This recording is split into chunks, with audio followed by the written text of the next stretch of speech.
Okay, so we're down to it. That's exciting. Just to be getting close to done.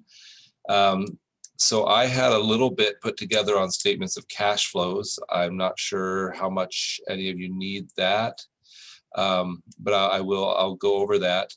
And actually, I was going to use. I realized problem 1211A was like the one that's done in the homework support. But I think it's a really great example of a full statement of cash flows being produced from the data. So I'll use that as an example of my process, I guess, when I'm doing this, to see if it's helpful. In fact, I'll do that really. I mean, I have a couple of slides, but I think what's more important is the process on statement of cash flows using the indirect method. So is that okay? Any questions before I jump into that, or I don't want to waste time or energy on something that you guys feel strong on. I hate to say it, but I haven't even looked at the homework yet. That's like my next thing. So okay. Yeah, I'm a bit behind. Oh, it's a puppy. Yeah, Monica has a blanket as well. So Jessica if they're blanket. Monica's the best blanket. Sorry, I'm totally distracted by. Yeah, sorry, this is my baby. I'm totally distracted by furry things. I prefer blankets that don't have claws and teeth. I don't know. I hate the hair. I'm not gonna lie. I cannot stand dog hair, but this is my baby. Oh. Our dogs are both puppies, so they never stop moving. So that wouldn't work. They're like always freaking out. They're like, stop. No, this one likes me to hold him. Oh. All right. Hi, Apollo.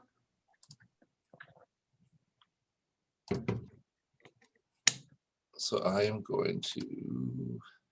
My point was anything you tell me is going to be helpful. Okay, it'll be helpful since you haven't done anything. Is that what you're saying? Right. Yeah.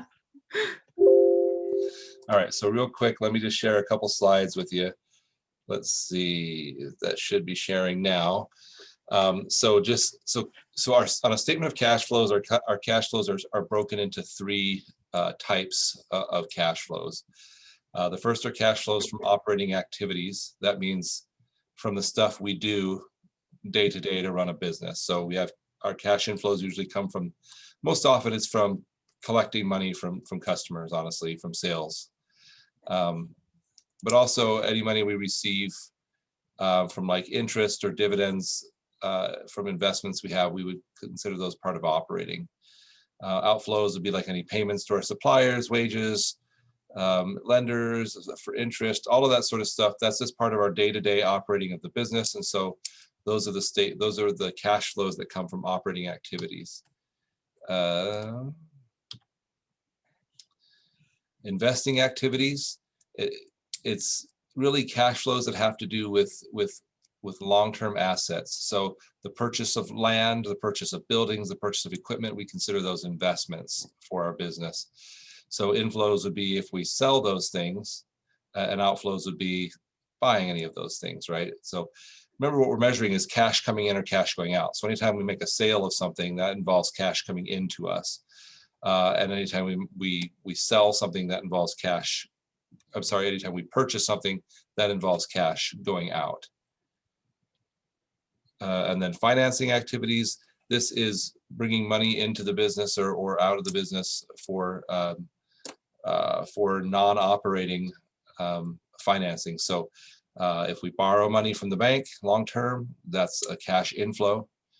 If we issue bonds, that's another form of debt that would create a cash inflow. Or if we issue common stock, in other words, selling off a portion of the company, that's going to bring cash into the business, but it's not part of our regular operations. Like, we're not in the business of selling off a part of our company or in the business of borrowing money.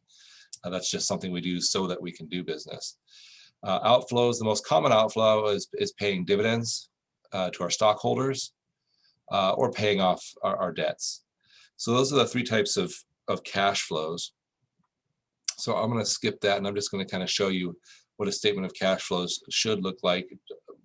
Pay no attention to those red numbers. I stole this and there was red numbers on there. So I think it was like part of a broader example, and it had those in there. But a statement of cash flows using the indirect method is going to start with net income, but then we recognize that just because we have, remember, net income is revenue minus expenses. So just because we have a positive net income doesn't necessarily mean it will match our cash flow, because we've already learned that there's sometimes revenue we'll earn, but we won't collect until later. Or maybe there's money we collected in the past, but it's revenue in this period, right? The time and revenue and time and expenses don't always match up. So we have to make adjustments to that net income in order to figure out our cash flow provided from the operating activities. Always our first adjustment is to add the depreciation expense back in. And that's because depreciation expense is an expense which reduces our net income, but it's a non-cash expense, so it doesn't reduce our cash. So always I start with net income. That's step one for me. Step two is add depreciation expense back in because it's a non-cash expense. And then two, I add in any loss on a disposal of larger investing items, because that's actually going to show up later in the investing activities section. So if I have a loss on disposal of plant assets, I would add that back in. If I have a gain on disposal of plant assets, I would subtract that back out. So again, that's because these are items that change my net income. But in the case of this, we're going to see the total cash flow from the sale of those assets down here. So we'd be double counting it. So, and then I make adjustments based on changes in my non-cash current assets and current liabilities. And the tricky part is that my adjustments will run opposite for assets, meaning if my assets increase, and I'm going to walk you through the process here in a minute, but if my assets increase, then I'm going to record that as a decrease to cash. Because if you think of the logic behind it, anytime I increase a current asset like accounts receivable, what that means is I didn't get paid. Oh, that's a decrease, sorry, like inventory, okay? So if my inventory increases, it means I had to pay for that somehow, okay? So my inventory went up more than the cash I brought in from inventory I was selling. So a change in an asset is going to it's going to lead to an opposite change in cash, okay? And again, as I step through it, I'll explain it a little bit more. And so here you can see there was a decrease in accounts receivable. And so that was recorded as an increase to cash. Because if you think about it, if I was owed $10,000 in accounts receivable at the beginning of the period, and then I did $100,000 in sales, and I still had $10,000 in accounts receivable at the end of the period, then I would assume that I collected all of that revenue in cash. Whereas if I was owed $10,000 and I did 100,000 sales and then I collected 105,000, meaning my accounts receivable went down by 5,000, I must have collected all of the 100,000 that was owed me plus 5,000 more. So when accounts receivable goes down, I'm collecting some of that cash that was owed to me from a previous period. When accounts receivable goes up, it means that I'm not collecting all of the cash that I earned this period. I'll have to collect it in a future period. So it's easy to talk yourself in circles. So sometimes if I start trying to talk myself about it and I get confused, I just remember the rule that changes in current assets are going to lead to an opposite adjustment in cash, as opposed to changes in liabilities, which are going to lead to the same type of adjustment. So an increase in a liability is going to lead to an increase in cash, because an increase in debt means money I didn't either I didn't have to pay or money I borrowed, right? So and a decrease in a liability is going to lead to a decrease in cash, because the only way to decrease a liability is to pay it off with cash. All right, so there it is in its three sections. Start with net income, make all the adjustments, and that will give us the net cash provided by operating activities. Then we go to the investing activities, and we record any events that will lead to either paying out cash or bringing cash in, and that will give us our net cash used by investing activities. Same thing with financing activities. Issuance of stock increased cash, payment of a cash dividend decreased it. Then we just add them up. Net cash provided by operating, net cash provided by investing, net cash, or that was used by investing, net cash used by financing, and that's going to give us a net either decrease or increase to cash. In this case, they went up by 22,000. Can I ask a question? Yeah. So can I just get clarification? So it says under investing activities about lending money and collecting loans, but then in financing activities, it talks about loans too. So can you clarify what the difference is? So the difference is if I'm lending money, then I'm acting as the lender. So that's a different type of activity. Financing means me trying to fund my business. Okay, whereas if I'm lending, I'm actually earning money on that. So So lending as in I lend I'm it out, loaning money out, like right? the company's loaning money out. Okay. Right. Whereas a financing activity would be the company borrowing money or paying off that debt. Gotcha. I Does just that never help? have enough money to loan to anybody. That's Yeah, no, probably I understand. what. I'm there with you. All right, so that's the process. So I know what I want to do is let's see. So I've sort of set up a little spreadsheet to kind of walk us through problem 1211A, which is actually in the homework set number 2. And it's also, it's like I said, it's one of those guided or whatever you want to call them, homework support. But it really does demonstrate this whole process. So I think it's worth doing here. So let me, all right. So here's our statement of cash flows. Again, it's going to have these 3 sections: cash flows from operating activities, cash flows from investing activities, and cash flows from financing activities. And so, like I said, I always start with the net income, because that's sort of the basis for money I'm bringing in during the period. So my net income on this problem, sometimes a problem will give you an income statement and a comparative balance sheet like this, where it shows you a couple years of balance sheet. But in this case, they just give it to us. So it says the net income for 2017 was 47,212. So that's going to be my starting point always on these, is to start with net income. And then, like I said, I'll make adjustments. You can type it in if you want, to reconcile net income to net cash.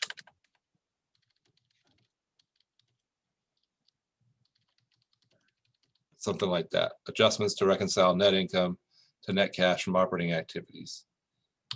So my first adjustment will be to add the depreciation expense back in.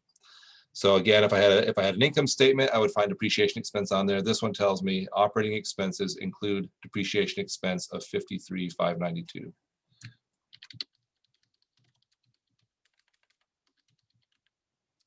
So 53,592. And again, we added in because depreciation expense had the effect of reducing our net income, but it didn't have, but we didn't pay out any cash for it. So we're adding that back in because our net income, if our net income was all cash, we would actually have collected more cash than that because our depreciation expense impacted the net income. The second thing I do is I look for if there are any, if I sold any assets that are going to create a loss. And so I'm looking through, I can see like equipment, that amount has changed. So I'm going to have to account for that. Buildings hasn't changed, so I won't have to worry about that. And again, this gives us additional information. It says equipment was purchased for $11,392 in cash.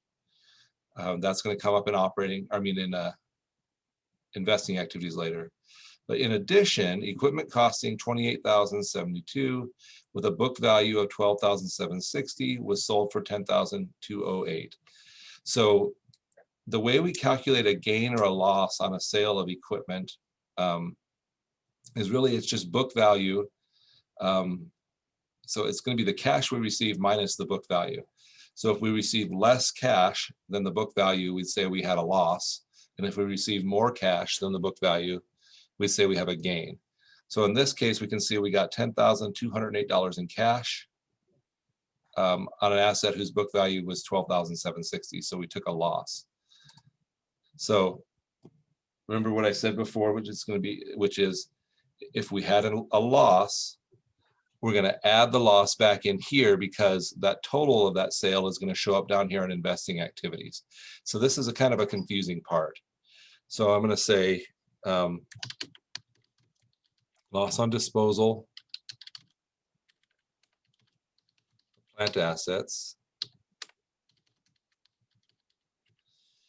And then to figure out the amount of that, I'm just going to say 12,760 minus 10,208. So that's the amount of our loss on that disposal was $2,552. Again, I'm adding that in so I don't double count it when I show the cash I received from the sale of that asset down here in investing activities. Now I have to make all these other adjustments based on changes of my non-cash current assets and liabilities. So to make this easy, I'm going to say take 2017's number minus 2016's number. So I can see like accounts receivable went down. Inventory, prepaid. So those are my 3 current assets. And then I have 1 current liability.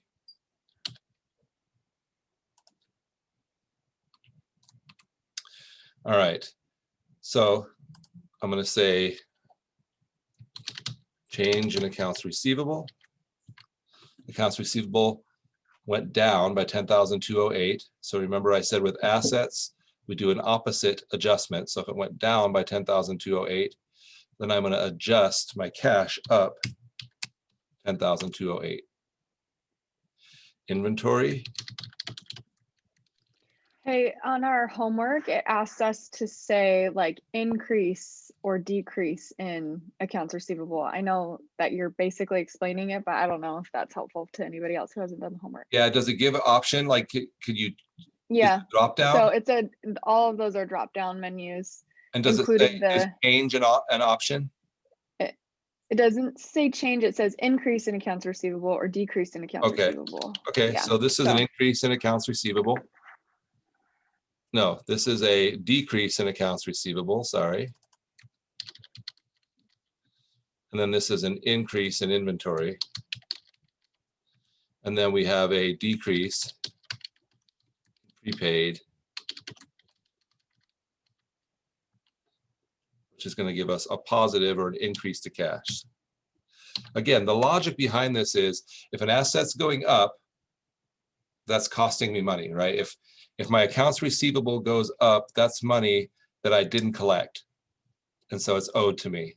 If my inventory is, so in this case, my accounts receivable went down, that means I collected more than the money I earned in the period, which is what led accounts receivable to go down. Finally, the adjustment to accounts payable. So I had a decrease in accounts payable. Can I ask you a quick question? Yeah.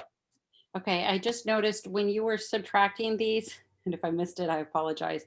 You were subtracting in the assets, you were subtracting from left to right, and then in liabilities and equity, you subtracted right to left. Did I? Maybe I made an error. No, I don't know. I don't know. Because if you were to subtract the 57. No, you're right. I made an error. I made an error. So no, let's see. Am I doing math right in my head? No, let's see. So this increase. So yeah, so it should be equals that minus that.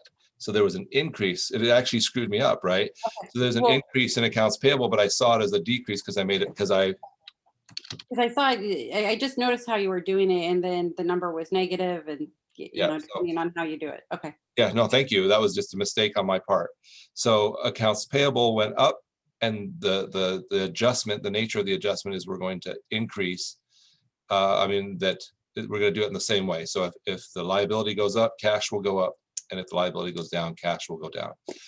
If you can't remember the why, then at least just remember that process. With assets, we do opposite, and with cash, we do. With liabilities, we do the same. So once I have all these adjustments, I can just total them up and get my total adjustments. And then my net income plus the adjustments will give me my net cash provided by operating activities. So these guys had a good year operating wise, right? They like operating activities generated 119,944 in cash, in additional cash for the business. So that's the process.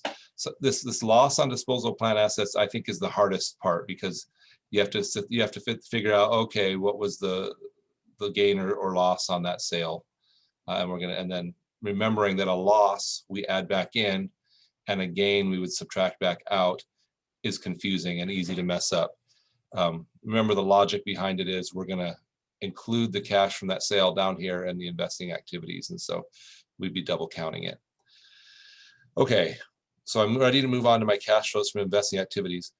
Sometimes it helps me to say I've handled all of these, and so I'm just going to either highlight them or put a line through them or whatever to say I've already dealt with the changes in those assets. So when I go to investing activities, I'm going to look at, there's a change in my land that I'm going to have to account for somehow. There's no change in my buildings. I don't worry about the depreciation here, so that's not going to be a factor. And then there is a change in my equipment that I'm going to have to deal with. So I'm going to look down here and see if there's any other notes or that might help me. This says the land was sold for cash at book value, which is confusing because actually the land went up, right, in value. So I'm like, what does that mean it was sold? But then down here, it says 51,040 shares of $1 par value common stock were issued in exchange for land with a fair value of $51,040. So my land went up some, and so I'm going to have to figure out how much of it I sold. So the easiest way for me to do that is just to create a T account and say, okay, at the beginning of the period, my land had a debit balance, because it's an asset, of 165,880. And at the end of the period, it had a balance of 185,020. I know that somewhere in there, it increased by 51,040. And since those two together add up to more than the ending value, I must have sold some too. Does that make sense? So what I'm trying to do is figure out how much of that land I sold. So if I say, like, this should equal the beginning balance, whoops, plus any additions minus the ending balance, that'll tell me how much my sale of land was. And so again, this is just a T account, but I'm solving for this unknown reduction in the value of land, which would be my land sale. So I sold $31,900 worth of land. So I'm going to say sale of land. And since I sold the land, that's a positive cash flow to me. Money coming in. I also know that when I sold this equipment, I brought in $10,208 in cash, so sale of equipment. And then I also know that I purchased equipment for $117,392.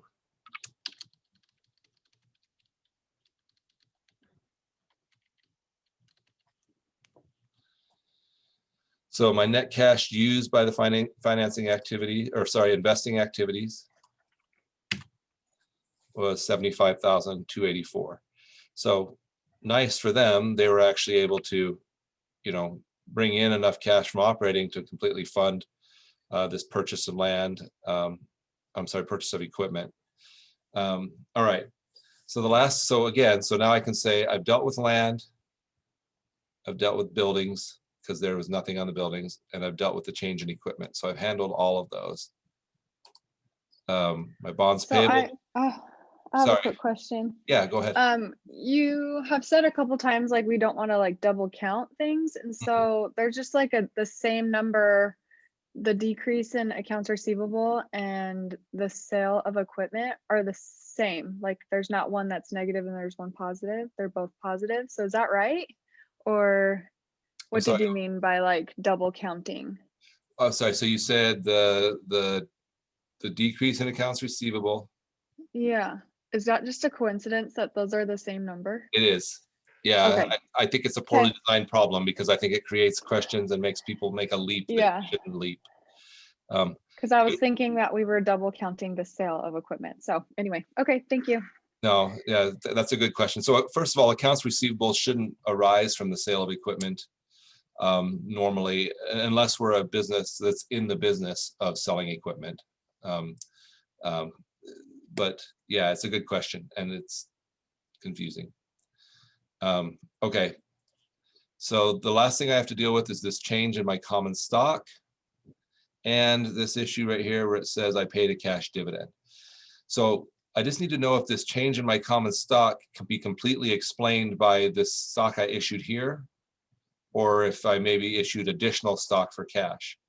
So what I would do is I would just take, I guess I could just do it over here. I'll just subtract and see what the difference is. So my common stock went up by $51,040. It's $1 par. And then this tells me that I issued 51,040 shares. So that's all accounted for in this transaction that we already dealt with on the land. That was a non-cash activity, actually, right? We issued stock for land. So the last thing then is this cash dividend, 15,312.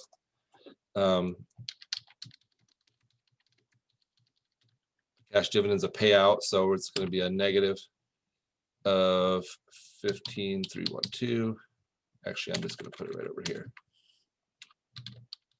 since it's the only one. Whoops, unless I add money. There we go. So now I have, and that's it. So now my net increase to cash or decrease to cash is just going to be the net cash provided by operating activities plus the net cash used by investing activities. Ooh, I messed that up. That should be a negative, right? It was a payment of cash. There we go. So this business has $29,348 more cash now than they had last year. And then we can double check that by doing cash at the beginning of the period, which would be the cash at the end of last year, 57,420. And then if we add the increase to cash with the cash at the beginning of the period, it should end up the same as our cash at the end of the period, which it does. So that's a statement of cash flows. Like I said, the reason I wanted to go through it is to walk you through the process, because it can be fairly complicated, right? Like, and especially those little things like figuring out how much the land changed and figuring out the gain or loss on that disposal. So did that create additional questions? Or I know you asked a lot on the way, which was awesome, by the way. Any other questions on it? This isn't the silence of fear, is it? Like, I don't know. No. On our exam, should we expect to have a problem that goes through all of these steps? Because that was a lot of steps. Yeah, so It's a little overwhelming, but I mean, I feel like I could do like each step individually. I don't know. That doesn't make any sense. Do none of it. So there's that. so yeah, so like the first, I want to say 10 or 15 questions are from this chapter on the final. And so I'm trying to remember if there's one that's like super comprehensive like that. Like, that's why I chose this one, because it was unusually. That was the hardest one. I'm going to check on that for you. Or as Jen would say, I'll circle back to that. That's our new White House press secretary. She uses the phrase circle back a little too much, but it's, that would be a thankless job. Can I say, you could not pay me enough to be a White House press secretary. Yeah. Because even if you don't agree with certain policies, right, you got to defend them, and that would just be hard. You'd want to say like, yeah, I think the president's stupid too, but hey, that's his thing. So, but you can't say it, and so that'd be tough. I want to comment so bad. Let's see. I am, okay, so I'm seeing a question that gives a balance sheet and an income statement, additional information, and then says based off the financial statements.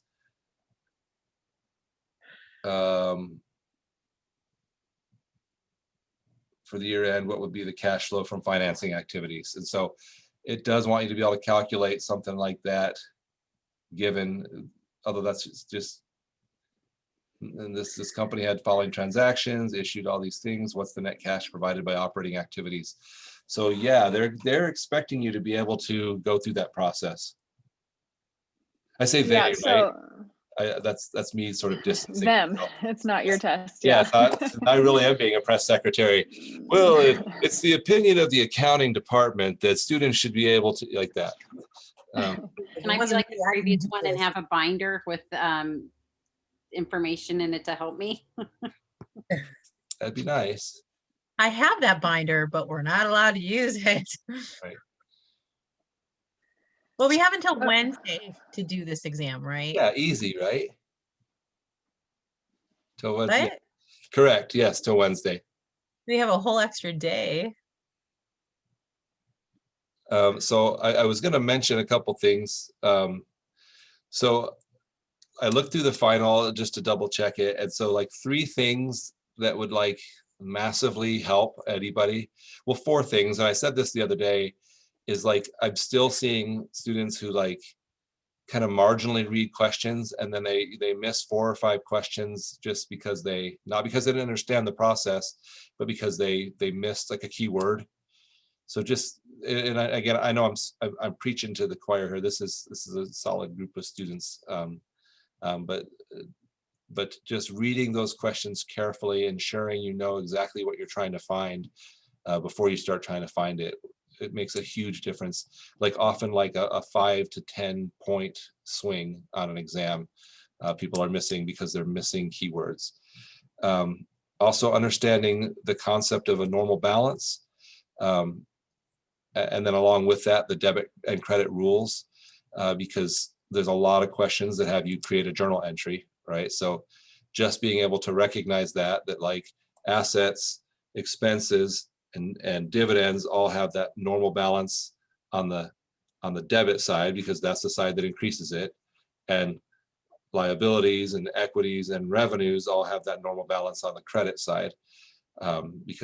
So I know, again, that most of you can do this, but that one set of skills right there, recognizing the normal balance and then being able to apply a journal entry, again, will probably win you back several points on the exam. And then just, again, being familiar with the financial statements and the order in which they're created, that's going to come up multiple times. I know you probably, again, all have seen the in the additional study content. I've got a lengthy video where I go over the entire final exam study guide, like those bullet points, and just sort of talk through them. Some people find that useful, but it's like an hour and 20 something minutes. So I would get it if people were just like, no way can I spend that kind of time. But that's there for you. And if you have time and if you find those sorts of things useful. I have the whole weekend off. I'm watching that thing. It's gonna be like I'm pretty egocentric, which means I love me and I still don't want to watch an hour and 20 minutes of me. Like at some point it's chunks. I'm like 15 minutes at a time, but I'm gonna watch it. I listen to the lectures while I'm at work, like opening my store, and people are like, "Oh, what are you listening to? YouTube?" I'm like, "No, I'm listening to lectures. No, I don't have time." It's my own podcast series. I hate hearing myself talk. Like I was reviewing my I have to review all the feedback to my faculty, and here in Arizona at the college I work at, I'm responsible for the whole division's faculty, and like one of them had feedback in there that was like, I love his lectures so much, I actually play them and my family and I sit around and listen to them. And I'm like, that's the level I aspire to. Like it creates meaningful conversations, but in the home or something, but it's hard to do with accounting because it's just, anyway, I read that and I was like, man, this guy gets kudos. I put that in his employee evaluation. I was talking with one of the lenders and I was telling him that I was almost done with this exam, with this class. And I said, last week we were discussing bonds and par value and this and that. And he just started going into this whole accounting talk. And I was just like, Mike, and coincidentally his name's Mike. I'm like, Mike, I know nothing of what you just said. And I walked away. Well, especially because it's the kind of thing that classroom learning doesn't do well for you, because unless you work with it, yeah, it's more like, we've exposed you to these concepts and now a bunch will drop by the wayside. Many of them hit stony ground and they will not take root, but others will hit the fertile ground and they'll grow, right? Like that's, it's, I've often said, I remember back to my bachelor's degree, and there's so much stuff that I couldn't even tell you what, and it were classes I thought were cool at the time. Like I really liked this class. I don't remember much from them. And then others, because I've had to use that material for years, I think back and I'm like, man, that was a good class, but it isn't necessarily even a commentary on the value of the class, because we tend to hold on to the things we need and barely store the things we don't. Yeah. Right. I took so many like medical classes for my medical assisting degree, which I used a lot, but there's also stuff that I took for that class. Like there's so much anatomy and physiology stuff that I had to memorize that I never used because I had a very specialized, I worked in a very specialized office, and there's most of the stuff I can't remember. I know what the mitochondria did because I had a fantastic teacher. It's the powerhouse of the cell. Mitochondria. And she stood in front of the class and did that. And she was this little like 60-year-old woman and she was hysterical. So I remember that, but then the rest comes up in trivia crack where you're like, the scapula or something. I don't know. Anyway. Okay. Other. I have a quick question about the exam. You mentioned that. Sorry.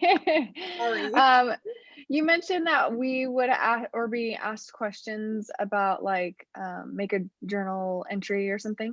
Will that be like fill in, or is the exam all multiple choice? We've had a couple questions, very few, where we've had to fill in an answer, but I'm hoping that it's all multiple choice. Tell me it's multiple choice. So the exam, let's see here. The exam is in format exactly like other exams you've had. Okay, so there's not something, it's not gonna like end up looking like homework or something like that. I'm scrolling through it right now. It may be fill in, it may not be fill in. So Jessica, there may be like a let me look. I think that's something I can tell you. So I'm scrolling through it. I'm down to question 30 now, and it's all been multiple choice. Now I'm down to 40. I don't think I'm cheating to like give you that sort of information. There's I don't think so. You're like, oh, definitely you're not. I'm not opposed to the answers either. Totally fine. Stop the recording. Whatever you want to share with us. Yeah. Let's see. There were 2 fill-in questions and 68 non-fill-in questions. The rest were multiple choice. Not so bad. And I imagine you can't tell us the topic of what those fill-in questions were. No, I think that'd be getting beyond. Okay. Just had to ask. My honor is worth something to me, Jessica. Okay. Hey, well, I mean, it's not, I wasn't asked for the answer. I was just, I have no shame. I don't care. Like we don't know where that line is, only you but know. So okay, I have a question. So does the exam go in order, like chapter 12, and then it goes questions from chapter 1, questions from chapter 2, questions from chapter 3? Does it go in order like that? So generally, yes. There's a couple where I'm like, wait, is that there in that order? But yeah, pretty For the much. most part, it's like that. Mhm. Okay. Nice. Well, I'm gonna assume those No, fill-in questions were for the later chapters. I'm looking at it. I'm in instructor view right now, right? Like, let me make sure the settings aren't like randomized, so that I just lied to you or something. because it's I possible. mean, I guess it doesn't really matter. I was just going to make an assumption that the fill in the blank questions had to do with later chapters since you scrolled through I it. scrolled so far. But I think your time and energy could be better used than worrying about that. You're like, tricking you were like, for okay, answers. so if there's 70 questions, he scrolled for, you watch a video, he scrolled for approximately 8 seconds. So each second, each 1 point, you know. I mean, the review says about how many questions, what, like 5 each, you know, so you got to 4. No, I'm kidding. We're fine. It'll be okay. No, and the, you know, the Do my review, best. again, the review, those bullet points correspond pretty well to the questions. I know it's not, for one thing, it's an overwhelming amount of bullet points. And for another, and you know, I wanted to clarify something too, and this might be for people watching on a recording later. I made a comment earlier that people tend to, or in an earlier meeting, that people tend to score roughly in line on the final with what they've been averaging on the exams. But I want to say that that is not by any means set in stone. I have seen people pull off big jumps on the final, and I've seen other people who have done worse. But generally speaking, people tend to score around the same, probably because this the people for whom it's relatively easy for them, and there's people who this class is easy for, believe it or not.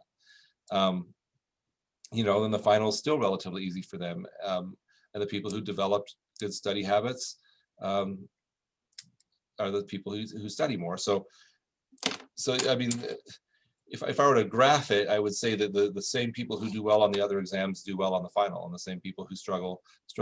But there's always exceptions, always people who, I don't want anybody to be discouraged by that and say, oh, I might as well not even try, because I've seen plenty of people, you know, pull off the score they need to get the grade they want. And so don't get discouraged, just prepare and do the best you can. I mean, in the end, that's all you can do.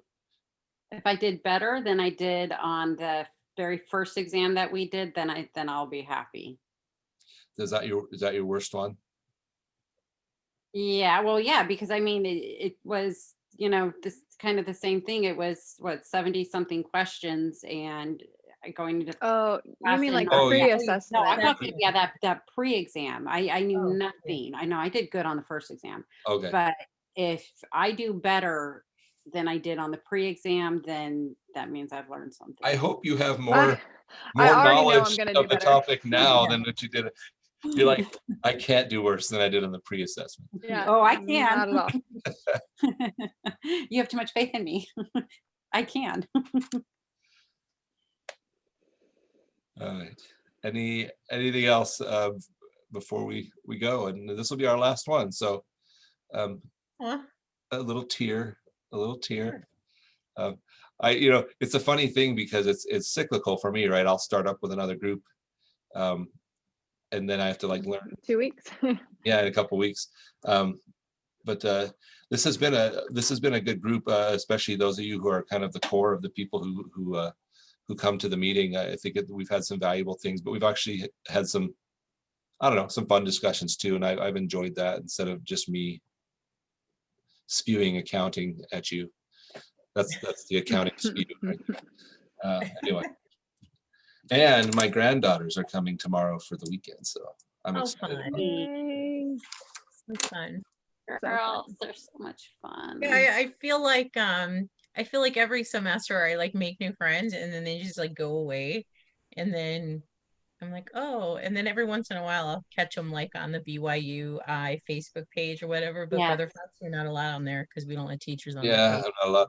No, it's kind of like the church sets us up for these type of Uh-huh. relationships, right? It's like you move, like you can move to like the ward next door, and like you just not even friends with those people anymore.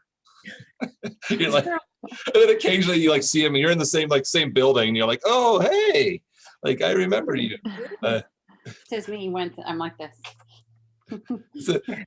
They split our ward about 3 years ago, and it was like, you know, they were still in the same building, but it was like we don't speak to them. Not really, of course. We had some good friendships, but It's an interesting, it's a weird thing for converts coming in to see how that happens. When they're like, why would you let what ward you're in change like who you associate with? And you're like, I don't know. It's just Very easy. yeah. They split our ward, and my sister is in a different ward than I am now. And I'm like, we don't talk to Waxhaw. And she's like, oh, be quiet. Like, and then we're literally like across the street from each other. Then she's just in a completely different ward now. I like how like at our building, people like park on like one ward parks on one side of the building and the other ward, like the side the bishop's office is on for some reason. And like when they split it, like the people who were in our ward, but then moved to the new ward, they still park on our side, like as some sort of silent rebellion or something. Like we park on the 7th ward side. And then you could live in Texas, where we used to live, where you could live anywhere in a 2-county area and it wouldn't matter where you moved, you'd still be in the same ward or branch. So Yeah, that actually happened in my ward recently, that they just split, probably about almost 2 years ago. But I was actually astonished at how far some of the members lived. You guys live that far, which I mean, everything in Texas. 45 minutes really isn't far, an Right. hour is not far. right. Whereas my entire ward, it's not quite like Utah, but I could be anywhere in my ward in about 4 minutes. And in Utah, you have wards that are just like one block. Sweet. So Our ward is like really like long. So it's not a wide in the county, but it's super long. So it's from like one end of the county to the next, but it's not like in the opposite direction. It's really short. So it's very weird. Like I don't know how to explain it to somebody who doesn't live here, but it's weird. They actually put like a little like auxiliary branch like on the opposite side because it was so weirdly cut out. I don't know why they did it that way. But where I'm from originally in Lockport, New York, in the Buffalo area, Lockport Ward is so huge. It's like an hour like span of distance, and here it's not like that. It's weird how different areas right. are spaced. And like I said, in Utah, it'll be a block, just one block, and that'll be a ward, and a group of blocks is a stake. And you're like, oh, that's easy. All right. Well, I wish you well on the exam and the rest of your degrees, really, because I only teach this one class, so I'll never see you again because I'm not allowed on the Facebook site. Hey, just sign up for some other classes to instruct, and we'll just all throw ourselves in there for fun. Or take a class with us, and then you can be our like study buddy. Yeah. Can you take financial I have to management with me next semester, please? Pick which one? Or the Financial accounting. management, yes. That'll be easy. After this, you'll be Yeah. like, Is that like, what's the course code? FIN 301? Is that the one that you're talking about? Yeah, Okay. message So you me have on to take Facebook if you want. I have to take the accounting this class, but like 202. yeah, managerial. I'm hoping, I hope that's easy. Whatever Is it easy? QuickBooks is, that's what I'm Tell in. me next it's easy. semester. I think it's easier than this. Is that a was- reservoir for your degree? Sorry. It is. Okay. Yeah. I'm taking I have to whatever take- QuickBooks is. I don't know. That I'm told it's like super easy compared to this class. So but Brother Fox, thank you for making this class like doable. Because Yeah. I think that my grade point average would have totally tanked if it weren't for all the extra effort you put in. Thank you. Yeah, thanks. Well, thank you. I didn't last in survey of accounting, and you definitely made this. Yeah, I dropped that class twice, and I was reluctant to take this, but everyone said that you would get me through it. So I'm very thankful for your assistance and your eagerness to teach all of us. It really does mean a lot to us. For real. Yeah, thanks. Okay. I guess we'll have a closing prayer. I mean, you guys could fight over it, but I said the opening prayer, so. I feel like we're on a rotation. Who's next? Yeah, Like, exactly. where are we at in the Well, rotation? it's a small group, so yeah, we just gotta do what we can. I'll say it. I Okay. don't mind. Terrific. Right. Thank you. Father in heaven, we are grateful for this day and grateful for the blessings that thou hast given us. We are grateful for being able to finish out this class and for the technology that we have to study together. We're grateful for the effort that Brother Fox puts in and for the extra study time that we're able to do together. We're grateful for the camaraderie we have together, and we ask that thou please bless us with thy spirit, that we will be able to enjoy conference this weekend and remember the atonement of Jesus Christ and be able to use his grace as we take our final exams and finish out the semester. And we ask that thou please bless those who are not with us tonight, that they will be able to get use out of the recording as well. And we say these things in Jesus' name. Amen. Amen. Amen. Thank you. Have a good night. and Thanks, good Brother luck. Fox. Thank Night. you so much. Thank Bye, you. guys. Good luck. Thanks.